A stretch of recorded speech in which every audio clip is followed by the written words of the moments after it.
पिछले 1400 साल में जब भी ताकत के साथ, जब भी कुव्वत के साथ, जब भी फौजी ताकत के साथ इस्लाम को, मुसलमानों को गिराने की कोशिश की है, तो 1450 साल की तारीख ये कहती है कि कोई भी फौजी ताकत इस कौम के ऊपर आज तक हुक्मरान नहीं बन सकी। अस्सलाम वालेकुम वरहमतुल्लाहि वबरकातुहू। दोस्तों, उम्मीद आप हजरात खैरियत से होंगे। दोस्तों, आपका खैर मकदम है हमारे चैनल एमएच क़ीम वायरल टॉपिक्स पर। दोस्तों, आज की इस वीडियो में मैं आप हजरात के सामने शाही इमाम पंजाब मौलाना उस्मान लुधियानवी साहब का एक बेहतरीन बयान लेकर के हाजिर हुआ हूँ। इस बयान से आपको बहुत ज़्यादा मालूमात हासिल होगी और बहुत ज़्यादा आपको फ़ायदा भी होगा। दोस्तों, इस बयान को तवज्जो से सुनिएगा। चलिए मैं भी आपके साथ इस बयान को सुनता हूँ और आप भी मेरे साथ साथ इस बयान को सुनिए। अंग्रेज इस बात को समझता था कि भारत की जंग आज़ादी में जो हिंदू, सिख, मुसलमान और दलित ये आपस में एक दूसरे के साथ कंधे से कंधा मिला के जो अंग्रेज के खिलाफ लड़ रहे हैं, तो इनमें जो जज्बा नजर आता है मुसलमानों का, इसको किसी तरह पीछे किया जाए। उस काम के लिए अंग्रेज ने, जिस तरह आजकल बहुत सारे लीडर धर्म की राजनीति खेलते हैं, अंग्रेज ने भी कई बार उस वक्त में देश में धार्मिक दंगे करवाए। लेकिन उस दौर में लोग समझदार थे, गुर्बत जरूर थी, प्यार ज्यादा था। बड़ी बड़ी इमारतें तो नहीं थी, लेकिन आपस में एक दूसरे को लोग समझते थे। व्हाट्सएप और फेसबुक तो नहीं था, लेकिन गलत बात करने वाले को लोग टोकते जरूर थे। तो अंग्रेज ने जब मुसलमानों की तारीख पढ़ी, ताकि जब भी कोई हुकूमत काम करती है तो पहले तारीख का मुताला करती, जब तारीख पढ़ी तो उन्होंने ये पढ़ा कि बदर से लेके खैबर तक और फिर खैबर से लेके कैसरो किसरा तक, फिर कैसरो किसरा से लेके उंदुलुस तक, फिर उंदुलुस से लेके फ्रांस की सरहदों तक, फिर बैतुल मुकद्दस फलस्तीन को जहां समुंदर जाकर टकराता है उसकी सरहदों तक उन्होंने तारीख पढ़ी। तो पता ये लगा कि पिछले 1400 साल में जब भी ताकत के साथ, जब भी कुव्वत के साथ, जब भी फौजी ताकत के साथ इस्लाम को, मुसलमानों को गिराने की कोशिश की है, तो 1450 साल की तारीख ये कहती है कि कोई भी फौजी ताकत इस कौम के ऊपर आज तक हुक्मरान नहीं बन सकी, क्योंकि ये अपनी ताकत से नहीं लड़ते, ये अल्लाह के भरोसे के साथ मैदान के अंदर। नारे तकबीर, तकबीर, नबूवत, नबूवत, तकबीर। अच्छा, जब अंग्रेज को ये पता लग गया, समझ आ गई बात कि भी लड़ने से कुछ नहीं होगा, लड़ने से तो ये तहरीक रुक नहीं सकती, लड़ने से ये देश के लिए कुर्बानियां देनी बंद नहीं करेंगे, लड़ने से ये भगत सिंह की हिमायत से पीछे नहीं हटेंगे, अगर हम सिर्फ इनको मारते रहेंगे तब भी ये सुभाष चंद्र बोस का साथ नहीं छोड़ेंगे, अगर हम इनको अंदर जेलों में देते रहे तब भी ये गांधी के साथ खड़े हुए नजर आते रहेंगे, अगर हम इनको अंदर गिरफ्तार करते रहे तब भी ये सतगुरु प्रताप सिंह के साथ कभी ना कभी मैदान में निकल के हमारे सामने आते रहेंगे। तो फिर मुसलमानों के लिए एक अलग से अंग्रेज ने साजिश तैयार की, उस साजिश का नाम जमाते अहमदिया रखा, और उसका जो बानी था मरदूद मिर्जा कादियानी, उसको ये कहा कि तुम झूठी नबूवत का ऐलान कर दो। अब सुने, आम लफ्जों में समझ लीजिए, हम लोग जुमे की नमाज पढ़ रहे हैं यहाँ पे, या आप अपनी दुकान पे बैठे हैं, या आप कहीं घूमने गए हुए हैं, कोई भी आदमी, चाहे बड़े से बड़ा अफसर हो, कोई वजीर हो, कोई गरीब हो, कोई भी, वो अपने काम में लगा हुआ है। अगर उसको फोन आ जाए कि जनाब तुम्हारे घर पे आग लग गई, क्या करेगा? दुकान पे रहेगा? नमाज ही पढ़ता रहेगा? नहीं, सारे काम छोड़ के पहले अपने घर को बचाने के लिए जाएगा। तो अंग्रेजों ने ये साजिश तैयार की कि अगर नौजुबिल्लाह प्यारे नबी हजरत मोहम्मद रसूलुल्लाह सल्लल्लाहु अलैहि वसल्लम की जगह जबकि कोई आ तो नहीं सकता, लेकिन अगर झूठा ऐलान भी करवा दें तो मुसलमान भारत की जंग आज़ादी को छोड़ के उस बंदे को पीछे लग जाएंगे कि ये तू क्या बदमाशी कर रहा है, पहले अपना घर बचाएंगे और हमें इस देश में ज्यादा राज करने का मौका मिलेगा। इसलिए मिर्जा कादियानी ने झूठी नबूवत का ऐलान किया। और आप अंदाजा लगाएं, आज भी अगर कोई सरकार, कोई राज्य सरकार हो या बड़ी सरकार हो या बाहर के देशों में जैसे अमेरिका है, फ्रांस है, जो वीटो पावर की ताकत रखते हैं, कोई सरकार अगर किसी बंदे के साथ हो तो उसकी तो चाल ही बदल जाती है। तो मिर्जा गुलाम कादियानी के साथ तो अंग्रेजों का गवर्नर था, अंग्रेज सिपाही थे, अंग्रेज के जितने स्टेट के गवर्नर थे उन सबको पता था कि ये मिर्जा कादियानी हमारा चेला है, हमारा बंदा है, इसको हमने मुसलमानों के खिलाफ लगाया है, ये जहां जाएगा इसकी हिफाजत भी करनी है, इसकी इशाअत भी करनी है। अब जब मिर्जा गुलाम कादियानी ने अपनी शरारतें शुरू की तो फिर अंग्रेजों ने उससे कहलवाना शुरू कर दिया कि जिहाद हराम है, कहलवाना शुरू कर दिया। और आज भी लोगों ने इसके मुतालिक बड़ी अफवाहें उड़ाई कि इस्लाम ने जिहाद के ऐलान किया। इस्लाम ने जिहाद का ऐलान उन मजलूम गरीब मुस्तहिक लोगों के लिए, उन आतंकवादियों के खिलाफ किया है, उन गैरों के खिलाफ किया जो दूसरों की बेटियों की इज्जतें लूटते थे। किसी निहत्थे को मारने का नाम इस्लाम ने जिहाद नहीं दिया। तो मिर्जा गुलाम कादियानी को अंग्रेज ने लगाया, इश्तिहार छापने शुरू किए मिर्जे की तरफ से कि अंग्रेज बहुत अच्छे हैं, अंग्रेजों की सरकार बहुत अच्छी है, अंग्रेजों की मलका बहुत अच्छी है। और क्योंकि जब किसी को सरकारी सरपरस्ती हासिल हो वो ये समझता होता है कि अब मेरे खिलाफ कोई बोलेगा नहीं। लेकिन मौलाना शाह मोहम्मद साहब लुधियानवी रहमतुल्लाह अलैह ने और उनके भाई मौलाना शाह अब्दुल्ला लुधियानवी रहमतुल्लाह अलैह और उनके भाई मौलाना शाह अब्दुल अजीज लुधियानवी, इन तीनों ने डंके की चोट पर ऐसे वक्त में ऐलान किया जब लोग अंग्रेज से थर-थर कांप रहे थे, जब लोग अंग्रेज की नौकरियां ले रहे थे, जब लोग अंग्रेज से सर का लकब हासिल कर रहे थे, जब लोग अंग्रेज की अदालतों में जज और काजी की नौकरी तलाश कर रहे थे, उस दौर में जब अच्छे अच्छों के पैर हिल गए थे, तब इन्होंने ऐलान किया कि दुनिया जाए इधर से उधर हो जाए, मोहम्मद रसूलुल्लाह की जगह अगर कोई झूठा नबी लेके आओगे तो क़यामत तो आ सकती है, उसको नबी बर्दाश्त नहीं किया जाए। नारा तकबीर, नारा तकबीर, मैं नबूवत, मैं नबूवत, नारा तकबीर।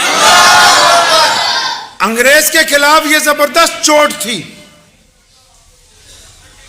धचका लग गया अंग्रेजों को कि हमने तो समझा था कि हमारे इस तुरब के पत्ते के खिलाफ कोई बोलेगा नहीं, कोई टोकेगा नहीं। फिर अंग्रेज ने फितना शुरू किया हिंदुस्तान के लोगों में कि जो आजादी की लड़ाई लड़ भी रहे ना, उनमें अपने मुखबर, अपने टोडी भेजे। ये मिर्जा गुलाम कादियानी भी अंग्रेज का टोडी था, अपने टोडी भेजे। हिंदू भाइयों को यह कहा कि मुसलमानों के साथ मिलकर आजादी में न लड़ना, मुसलमानों को यह कहा हिंदुओं के साथ मिलकर न लड़ना, सिखों को समझाया कि इनके खिलाफ आपस के अंदर ना लड़ना। जब इन सबको कहा तो फिर मौलाना शाह मोहम्मद लुधियानवी ने अंग्रेज की इस चाल को भी पहचाना और उस दौर में जब पूरा मुल्क चुप था तो फिर दूसरा फतवा, पहला फतवा तो यह दिया कि मिर्जा कादियानी मुर्तद है। सुने मेरे लफ्जों को, आजकल कई डुप्लीकेट वारिस पैदा हो गए, अपने आप को कहते हैं कि मिर्जा कादियानी ये था, काफिर था। काफिर नहीं था। उलमा लुधियाना ने मिर्जा गुलाम कादियानी की तकफीर का फतवा जारी किया, मुर्तद होने का फतवा जारी किया। काफिर तो सिर्फ झूठ बोलने वाले को कहते हैं और मुर्तद उसको कहते हैं जिसने बगावत की हो। और याद रखो, दुश्मन के साथ वक्त आने पर सुलह हो सकती है, और अगर कोई देश से गद्दारी कर दे, धर्म से गद्दारी कर दे, तो गद्दारों के साथ किसी कानून में सुलहनामा नहीं लिखा जाता है। नारे तकबीर, नारे तकबीर, नारे नबूवत, नारे तकबीर। हमारे देश का भी यही कानून है जहां हम पैदा हुए। अगर कोई आदमी कोई चुनी हुई सरकार के खिलाफ बोले तो कोई बात नहीं, अखबार वाले भी खबर छाप देते हैं कि इसने फलां बयान दिया सरकार की नीतियों के खिलाफ। और अगर कोई देश के खिलाफ बोले, अगर कोई अपने ही देश की मिट्टी के खिलाफ बोलने की कोशिश करे, अपने ही देश के कानून को तोड़ने की कोशिश करे, हमारी पार्लियामेंट ये कहती है, हमारा दस्तूर ये कहता है, हमारा आईन ये कहता है कि आप किसी पार्टी की सरकार बनने पर नीतियों की मुखालफत तो कर सकते हो, लेकिन अपने मुल्क से गद्दारी नहीं कर सकते। मिर्जा गुलाम कादियानी और उसके चेले इस्लाम के मुखालिफ नहीं, इस्लाम के और हमारे देश के गद्दार हैं। इस लफ्ज को अपने दिल की तख्ती पर लिख के रखिएगा। पहले वक्त गुजरता गया, अंग्रेज इसको हवा देते रहे, हवा बना दिया कादियानियों का पूरे देश में। जब पूरे देश में हवा बनने लगा, मुसलमानों के ईमान पर खतरा डगमगाने लगा, तो फिर एक बुजुर्ग उठे, उनका नाम था हजरत मौलाना सैयद अल्लामा अनवर शाह कश्मीरी रहमतुल्लाह अलैह। उन्होंने इस तकलीफ को महसूस किया कि ये क्या हो रहा है। अंग्रेज मुसलमानों के खिलाफ इतनी बड़ी साजिश लेके आ रहा है। उनके शागिर्द थे जो लोग उनके पास पढ़ते थे दारुल देवबंद में। अल्लामा ने फिर अपने शागिर्दों को तैयार किया, शागिर्दों को परखा, तो एक शागिर्द पर नजर पड़ गई। कौन सा शागिर्द? उसी मौलवी का पोता जिसने सबसे पहले मिर्जा कादियानी से पंगा लिया, जिसने सबसे पहले अंग्रेज के गिरेबान में हाथ डाला, जिसने सबसे पहले मिर्जा कादियानी की तकफीर का ऐलान किया। उसी मौलाना शाह मोहम्मद लुधियानवी के पोते मौलाना हबीबुर रहमान लुधियानवी कहाँ पढ़ते हैं? अल्लामा अनवर शाह कश्मीरी के पास। अल्लामा ने जब देखा कि अब हालात बदतरीन हैं, अंग्रेज की साजिश नाकाबिले बर्दाश्त है, तो फिर उसी खानदान के एक बच्चे के कंधे पर हाथ रखा, हौसला दिया, तरबियत की, बात समझाई, साजो सामान दिया, तैयार किया, और फिर अंग्रेज के सामने हबीबुर रहमान लुधियानवी की शक्ल में एक दीवार खड़ी कर दी कि ये देखो कि अगर तुम रसूलुल्लाह की नबूवत के खिलाफ साजिशें करोगे तो मेरे शागिर्दों में अब ऐसे लोग मौजूद हैं जो तुम्हें नाको चने चबवा।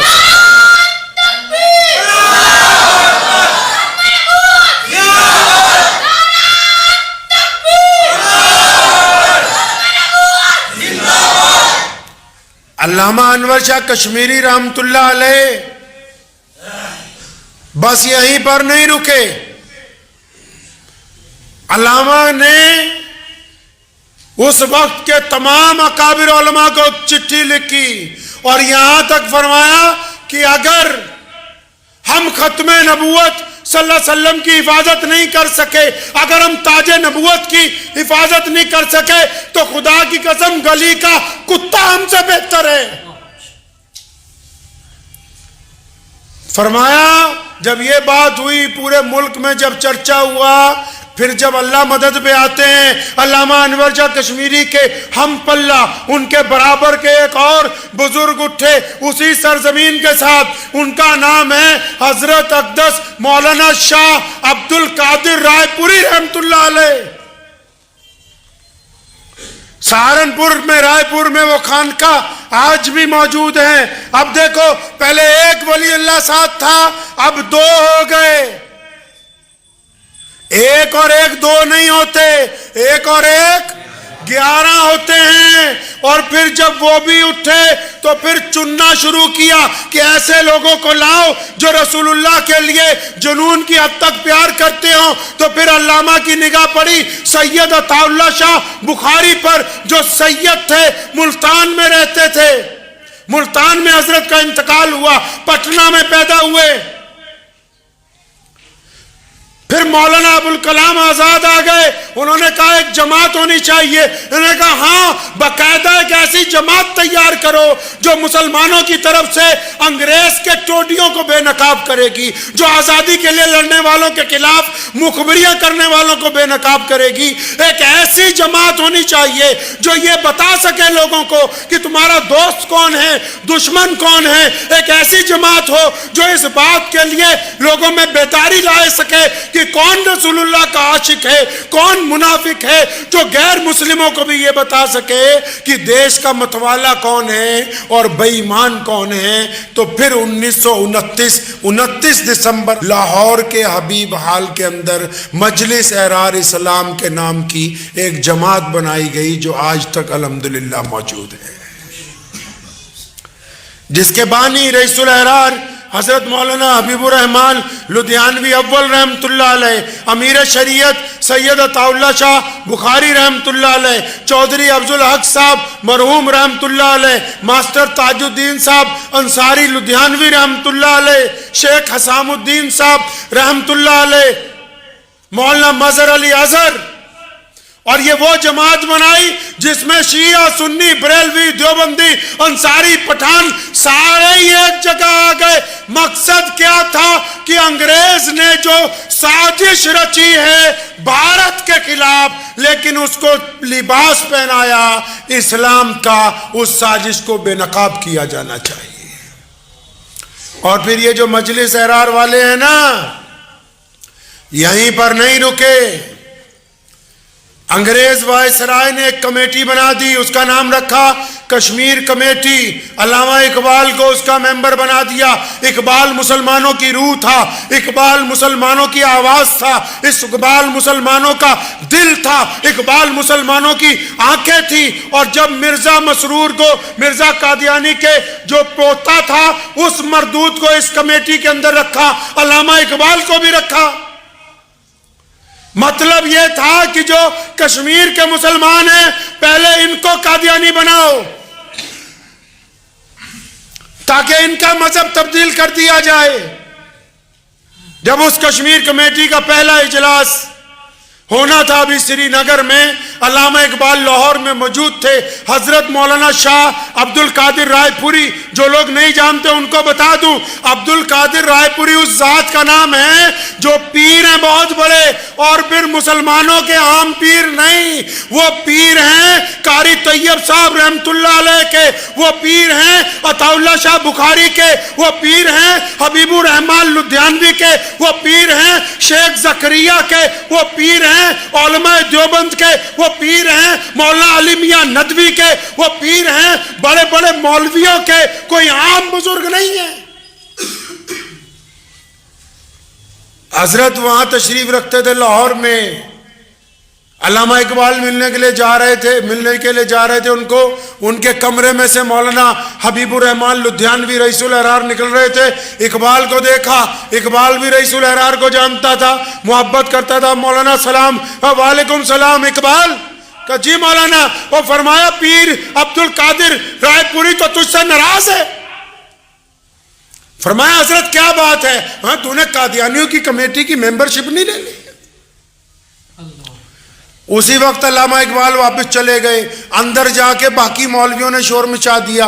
हजरत रायपुरी रहमतुल्लाह अलैह को कहा कि वो जो आपका चहेता है ना, जो आपका सबसे करीबी चहेता है, जिसको आप हमेशा सर पर रखते हो, जिसकी जमात का डंका बजाते हो 24 घंटे, उसने अल्लामा इकबाल को नाराज कर दिया। फिर क्या हुआ? फरमाया हजरत हो तो अल्लामा आपसे मिलने आ रहे थे, मौलाना हबीबुर रहमान लुधियानवी ने रास्ते में कह दिया कि कश्मीर कमेटी के मेंबर बन गए, कादियानियों की कमेटी के, हजरत तुझसे नाराज हैं। हजरत ने फरमाया सही कहा है। और उधर क्या हुआ, अल्लामा इकबाल अपने घर पहुंचे, कश्मीर कमेटी से इस्तीफा लिखा, अखबारों को जारी किया प्रेस नोट, और वो छप गया और इस्तीफा लेके हजरत रायपुरी की खिदमत में हाजिर हुए। फरमाया मैं तो उस तरफ हूं जिस तरफ रसूलुल्लाह सल्लल्लाहु अलैहि वसल्लम के गुलाम हैं। यह किस तरह हो सकता है कि मिर्जा गुलाम कादियानी की औलाद भी उसी कमेटी में रहे और अल्लामा इकबाल भी उसी कमेटी में रहे। नारे तकबीर। फिर मिर्जा गुलाम कादियानी के चेलों ने श्रीनगर में नौजुबिल्ला शोर मचाया कि यहां ईसा अलैहिस्सलाम का मजार है, पढ़िए। और फिर वहां जब इजलास बुलाया तो ये मजलिस अहरार मौलाना हबीबुर रहमान लुधियानवी ने, अमीर शरीयत सैयद अताउल्लाह शाह बुखारी ने और मास्टर ताजुद्दीन अंसारी रहमतुल्लाह अलैह ने 1.5 लाख मजलिस अहरार के कारकुन पैदा किए जो लाल रंग के कपड़े पहनते थे। 1.5 लाख पंजाब के मुसलमान श्रीनगर पहुंचे, गिरफ्तारियां दी, जेलें भर गई। महाराजा हरी सिंह नाराज हो गया, मुल्क की रियासतें नाराज हो गई। हैदराबाद के नवाब ने हमारे साथ नाराजगी का इजहार किया कि तुम एक रियासत के अंदर उनके अंदरूनी कानून के अंदर दखल अंदाजी कर रहे हो। अंग्रेज ने तशद्दुद किया, रज़ाकारों को शहीद किया गया, जेलें भर दी गई, लाठियां बरसाई गई। लेकिन जब तक कादियानियों को श्रीनगर से वापस कादियान नहीं पहुंचा दिया तब तक मजलिस अहरार के रज़ाकार कश्मीर के अंदर लड़ते रहे। इस चैनल के ऊपर ताज़ा तरीन वीडियोस और बिलखुसूस तहरीक तहफ़्फ़ुज़ ख़त्म नबुव्वत सल्लल्लाहु अलैहि वसल्लम के मुतालिक आप हज़रात को भेजी जाएंगी और मैं उम्मीद करता हूँ कि इंशाअल्लाह हम और आप दीन की इस खिदमत में अपना फ़र्ज़ जो है बखूबी निभाते रहेंगे। चलो फिर मिलते हैं, जब तक के लिए अल्लाह हाफ़िज़। दोस्तों उम्मीद है शाही इमाम पंजाब मौलाना उस्मान लुधियानवी साहब का ये बयान आपको ज़रूर पसंद आया होगा। बयान पसंद आया हो तो वीडियो को लाइक शेयर और चैनल को सब्सक्राइब करना बिल्कुल ना भूलिएगा। चलिए मिलते हैं किसी और वीडियो में। वस्सलामु अलैकुम वरहमतुल्लाहि वबरकातुहू।